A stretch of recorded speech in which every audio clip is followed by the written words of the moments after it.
ay laging andyan na sa ano. May nakita ko, sabi ko sa'yo nung nag-umano dito sa mga garden nyo eh. Inaan niya yung mga ibon na kinain niya, oh. Anong ginawa niya? Ayun, parang linulunok ba? That was a real snake. Inubos niya yung ibon.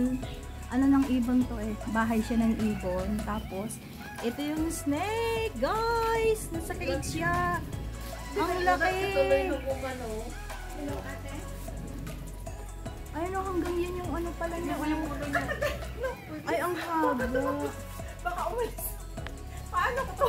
Hindi sana management Ang haba, nang oh. inano nyo. Sa management. Sa management sana. Ewan ka babae. Shit, babae na tumawag ng pulis eh. Ba't pulis? Kasi may mga panghuli sila dyan sa ano Sige, nila. sige.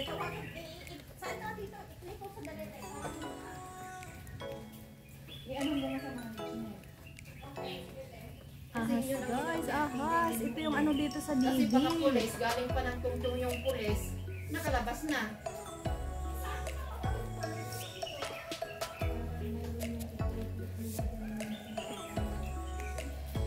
Ang laki. Wait lang. Ngayon pakiramdam ko, hindi palagi nag-garden natin. Sabi ng babae, wow. Wow. May wow pa ha. Talagang nag-wow pa siya. Ngayon naman, nung ibinidyo-video nila Ate Celine noon, nagalit naman yung mga pupilites. Wild yan, wild. Kasi sabi nila, hindi naman daw yan nakakapatay. Ba't daw nila tinanon? Eh sabi ko, Wild yan. Hindi siya alaga. Pero kinain lahat ng mga ibon na nandyan. yun naman Yung mga ang cute na ibon. Nagulat na lang yung helper nila dito. Yung kababayan natin. Ayan, oh, ang haba ng ano niya, oh, ang haba ng dilo niya, oh, anong gusto mo ka na?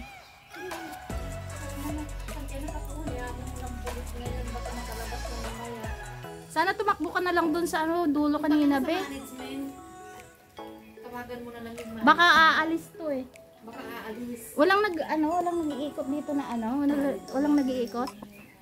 1 hour later. Yung management naman ang tawagan mo. Kasi kung Hindi pulis ko yan, alam number ng management. Wala kayong management number? Dapat meron kayo. yan sa intercom wala pa dyan, hindi mo tawagan ba dyan? Hindi ko alam. Hindi Kasi pwede sa iba intercom. yung dyan lang yan sa labas. Oo, sa labas, sa loob lang ng bahay yan. Kaya titignan ko kung